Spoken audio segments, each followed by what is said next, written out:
Greetings, everyone. Welcome to Thought-Provoking Ideas of Resolve, which is designed to provoke thought. I've realized that every thought begins with a seed, yet the ground must be cultivated.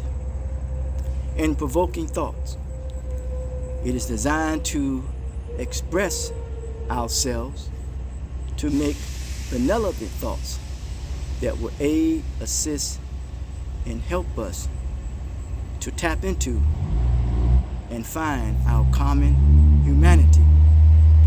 And remember, this creation is a learning environment. It is designed to benefit all of humanity, not just a few.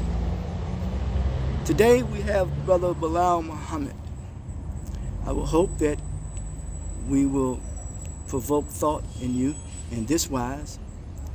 When it comes to a learning environment, a living environment, and a dying environment. And we all must learn how to live.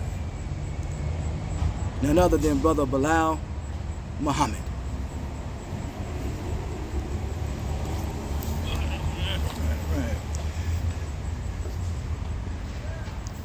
Good morning. Thank you, Kevin. Yeah, peace be unto you. Yes, and sharing thoughts on the type of environment that God has put us in. We didn't put ourselves here. The Creator put us here. He put us in a learning environment. Unfortunately, we lose because of situations, circumstances that man created. We some never get sight of that. Some lose sight of it. Some never gain sight of it. So, but as God has said, He said if He hadn't been merciful, He could have punished or eliminated humanity themselves for their wrongdoings. So every day we wake up, we have a chance to correct or reconcile ourselves with whether it be learning. For some of us, it's we have to reconcile ourselves with the lost knowledge. Some of us, we have to reconcile ourselves with behavior, you see, that has taken us away. For everyone, it's a different journey, but the destination is the same. So, we're thankful to God for that understanding. And God says that He brought you up, okay, before from the wombs of your mother, okay, and this is when you were brainless, as He says. This is the literal. This is literally He brought you up when you were brainless from the wombs of your mother, and then He gave you first what? Sight. The first thing He gave was a sight. I'm sorry, I could be incorrect. I gotta look at that. No, I'm sorry. Hearing. Hearing was the first thing. So hearing is very important because that is connected with the cognitive ability of the human being, being able to comprehend, understand, perceive correctly. All that goes together with hearing. When you use your ability to hear properly, or it's clouded, whatever the situation, circumstance, everyone's different circumstances that cause that to happen. Okay, now you're in a self-destructive path of destroying yourself. Some go to alcohol, some go to drugs for these things. And I believe the people go to these things as a means of trying to, some say to try to numb out, the pain or this or that. But those extremes only take you deeper and deeper into the mire or ignorance that you're already in. Because in the morning, you still got to wake up and face yourself. As we know, there's three types of persons. The type of person you think you are, or been led to think you are. The type of person others think you are, they've been led to think you are. And then the type of person that you actually are. And that's the one you wake up to in the morning. After it's all said and done, you got to face you. So no matter what you've done to yourself, whether it's alcohol, drugs, no matter what, okay, you have to face yourself first thing in the morning. Okay? So there's nothing better than waking up in the morning in peace, as you went to bed, in peace. You're not suffering from these ailments. You're free from these ailments. You're free from these negative thoughts and the negative environment within yourself. The environment begins within you. People have a tendency where we again we try to escape responsibility and accountability. We don't want to hold ourselves accountable, so we're gonna put it on the external. Where the issue really is in the internal, the environment of yourself. So everything begins with you, and it ends with you too. Okay. So and if you get the right understanding, there is no end to you. Okay. The sperm body is one thing, but as far as the soul that God created, there's no end to that. Okay. So once coming in, and then that makes living easier with yourself. That's what the life is all about, learning to live with self. Okay. So I said, God, like I said, God has said He brought you up from the wombs of your mothers when you were brainless. And then He first gave you hearing first, then sight, and then understanding, intelligence. Okay.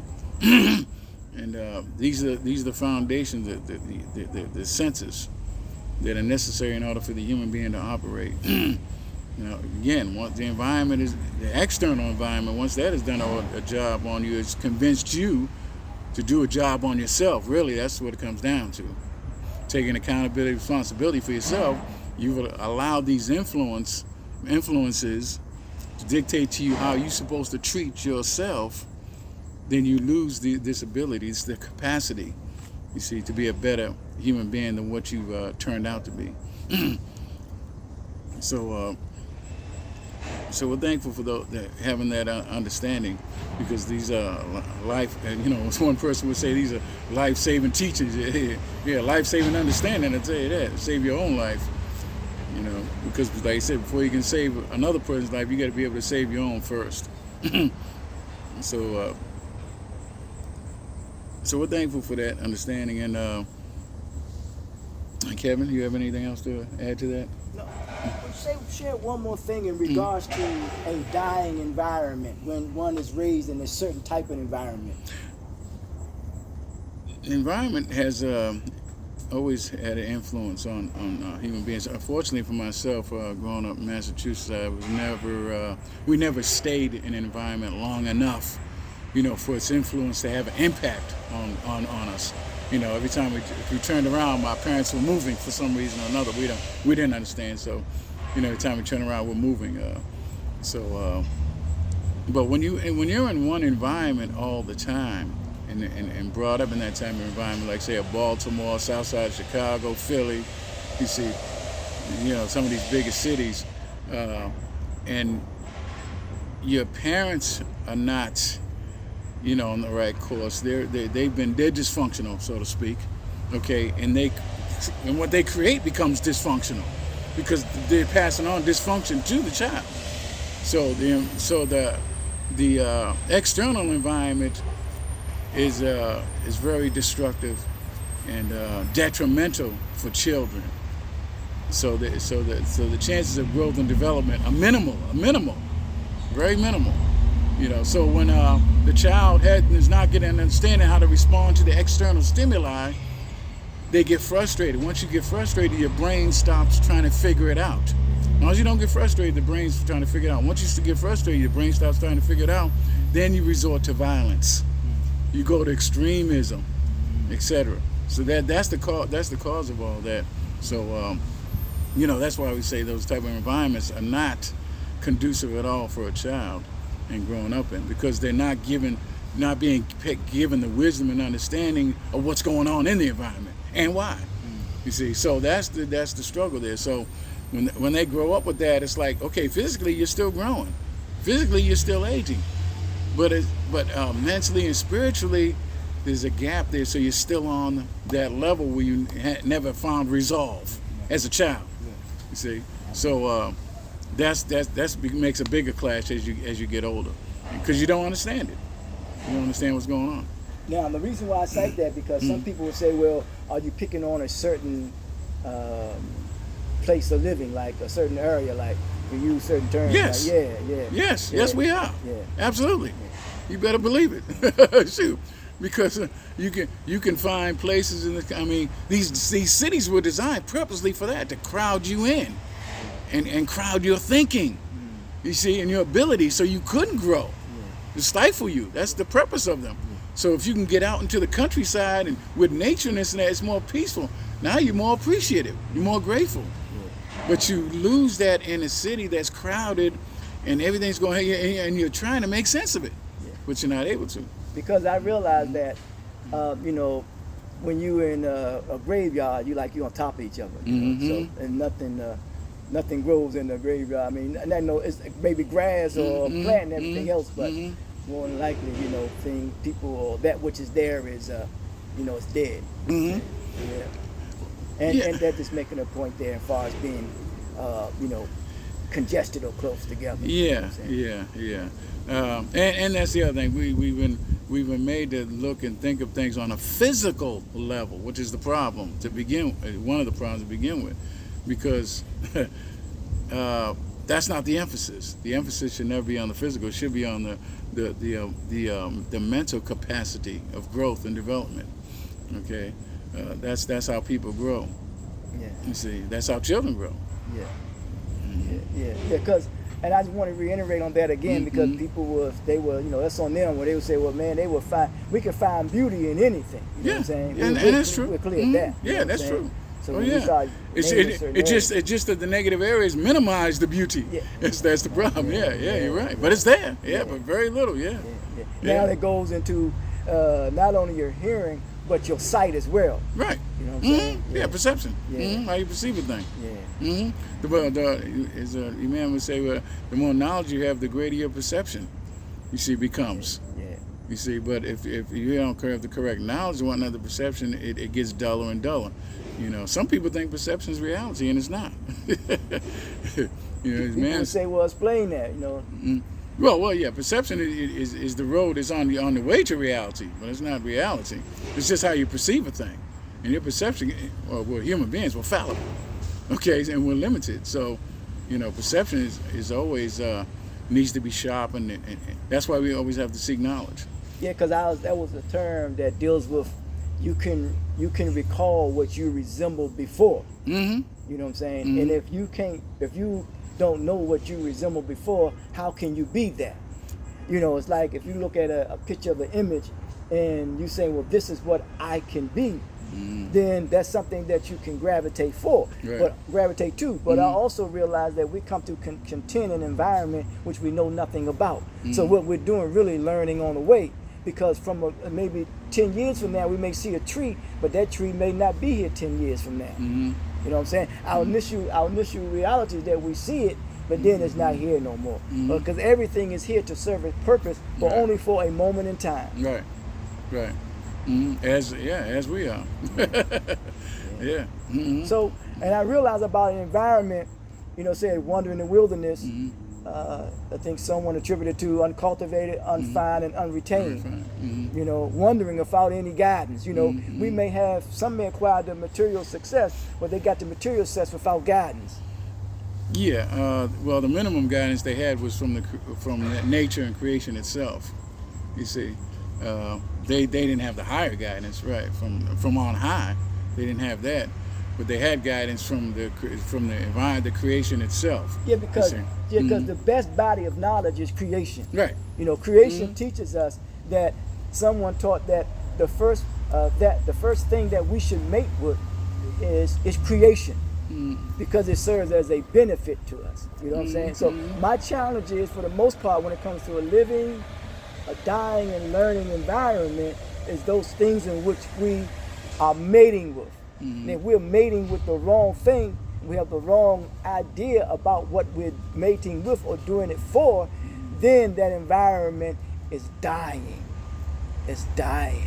Yeah, the environment within you. Yeah, it's dying. Plus the greater environment that God created, the heavens, the earth, everything that's here to serve us, It's here to serve us, Yes. and it only benefits you if you're connected to it, if you're in accordance with it, if you're obeying it, as someone say, in obedience to it. Okay, then it's there. It's going to help you. If you're not, trust me, it's going to work against you. Yeah, because we also realize without connection there is no growth. Right. You know what I'm saying? Because when we all have humble beginnings, if something has been implanted in our mother's womb, it wasn't guaranteed that life was going to come out into this world. And so we have no reason to be arrogant about anything. No. No, that's part of the growth process of, and it's still a growth process. I mean, you know, he gets to a certain point where he thinks he's smarter than anything in the universe or whatever. Yeah. You know, that's where he's Yes. taking himself to. Okay, Right. but he's gonna find out, otherwise. It's learning processes. Yeah. That's all part of So it learning. is still a learning process. Yeah. Because you can rush into something and thinking you know it and you really don't know it. You know what I'm Right. saying? And really that really represents ignorance. You know what I'm saying? Yeah, absolutely. So yes, I want to thank Brother Bilial as he came on and shared a few things when it comes to living, dying, and learning. One of the things that we need to be clear about, as he shared about the hearing first and then the sight. And we can take from that our senses. And then we have the word common sense. Brother Imam Muhammad says the struggle is common sense versus nonsense. Common sense is the knowledge. So we have to be careful when it comes to the way we use our emotions, our feelings, our thoughts, our attitude, our language, and the manner in which we behave. Reason why we have to be careful, because I realize if there is an open enemy, the open enemy is our instincts, our natural instincts. We should be able to manage and control our instincts. That's the struggle. That's the struggle. So yes, that's it. Once we're able to do that, so then we realize that when we do things that is inappropriate, we should have some remorse. We should have remorse. Our senses say we have. But when you have become desensitized, your feelings have become desensitized, when your thoughts have become demoralized, and your attitude has become dehumanized, and your language becomes devitalized, I mean what we're saying to one another, we're not listening, and our activity has become destabilized, so then we're dealing with a spirit of apathy. So our purpose for me is to move from sympathy to empathy.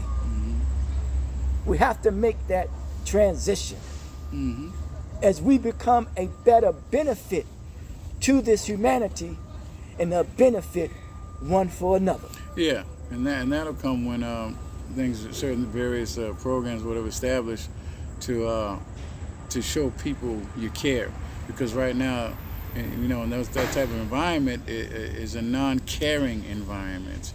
So it's like person can, present certain things, whatever, and the first thing you want to press in mind, well, why do you care?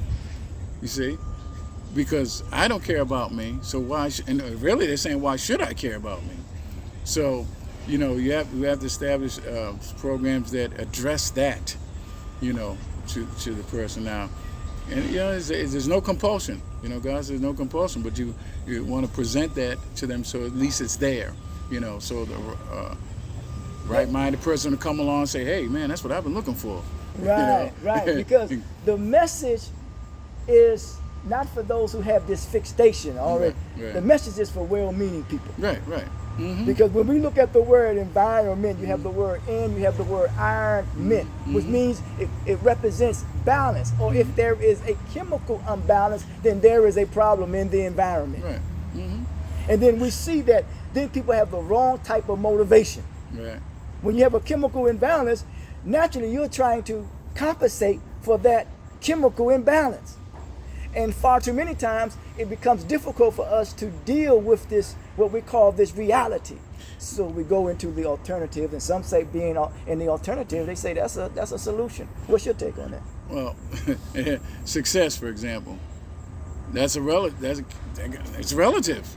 Success is relative. So, society can have a thing out there that what success is, and people grab, okay, they say this is success. So, for example, money. They say, well, money's success. Okay, success in what?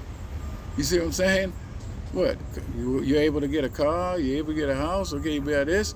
Is that success? What about the inner person now? We still haven't addressed that. Money hasn't addressed that yet.